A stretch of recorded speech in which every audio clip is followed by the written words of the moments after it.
Many people in this world study hard, work tirelessly, and still feel like something is missing in their lives. They earn good grades, land good jobs, make good money, yet deep down, they feel empty. Why? Because success without passion is like a song without melody.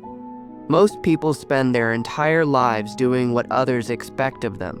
They follow what society says, what their parents say, but they never stop to ask themselves, what do I truly love?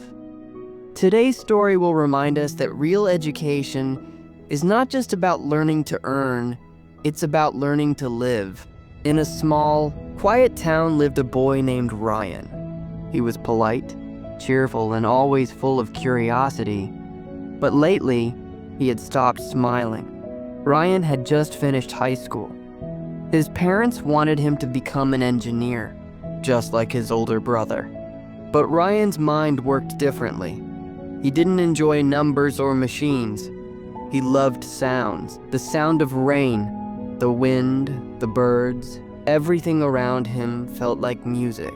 One day, Ryan told his father he didn't want to study engineering. His father, Mr. Edward, was a serious man, but instead of getting angry, he smiled.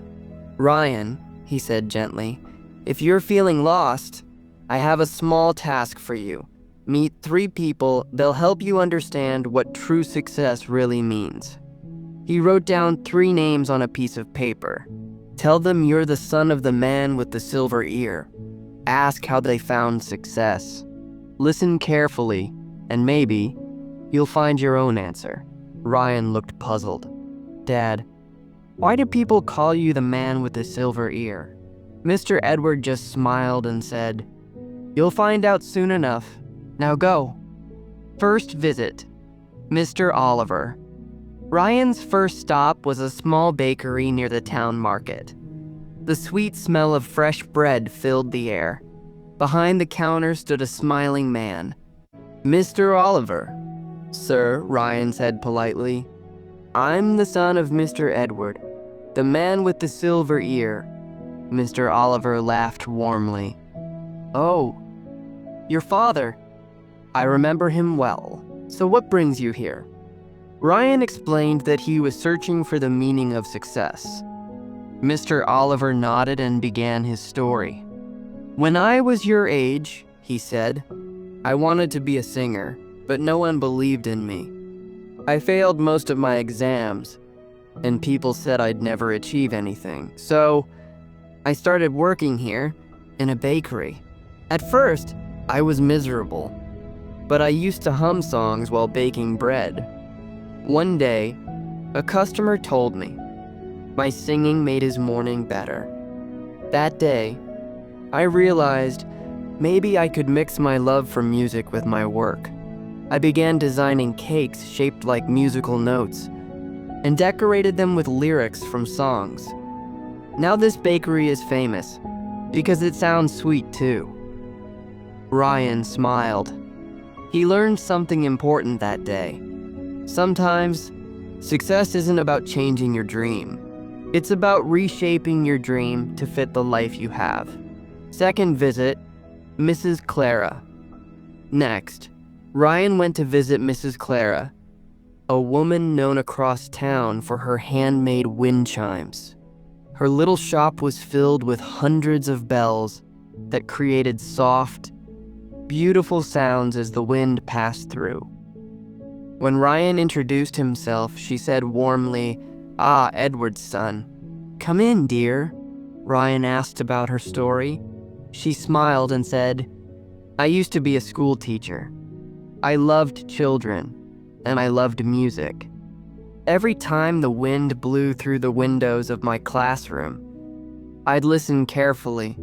It felt like nature itself was teaching me rhythm.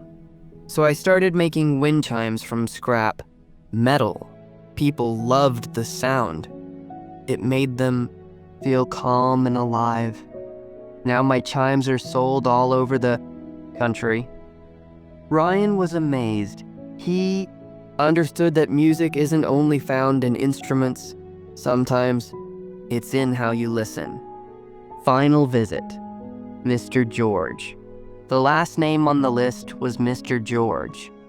Ryan rode to the top of a nearby hill, where a small music school stood among tall trees. Inside, an elderly man was gently tuning his guitar. After greeting him, Ryan said, "Sir, I'm the son of Mr. Edward, the man with the silver ear." Mr. George smiled kindly. "Ah, your father," he said softly. "He was my student once." Ryan was surprised. "My father learned music?" Mr. George nodded. "Yes, he had the sharpest ear I'd ever known. He could recognize any note, any sound. But after some time, he left music to take care of his family. Still, his silver ears, his gift, never left him. He listened deeply to people, to problems, and even to silence. That's why everyone respects him so much." Ryan sat quietly, thinking. Then he smiled and said, "I think I understand now." When Ryan returned home, his father was waiting for him. He said softly, "Dad, now I know why they call you the man with the silver ear. You taught me that truly listening, not just to sound, but to life, is an art.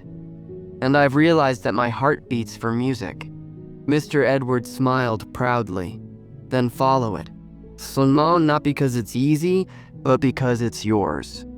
That day, Ryan decided to study music and sound design. Years later, he became a respected music producer, creating sounds that touched millions of hearts around the world. Moral of the story: real success begins when you listen to your inner music. Don't copy someone else's rhythm. Create your own melody. Because the world doesn't remember those who follow the crowd, but those who turn their silence into a song. If this story spoke to your heart today, remember, your life already has music. You just need to listen. Thank you for listening. If you enjoyed this story, share it with your friends and tell us, what is your inner song?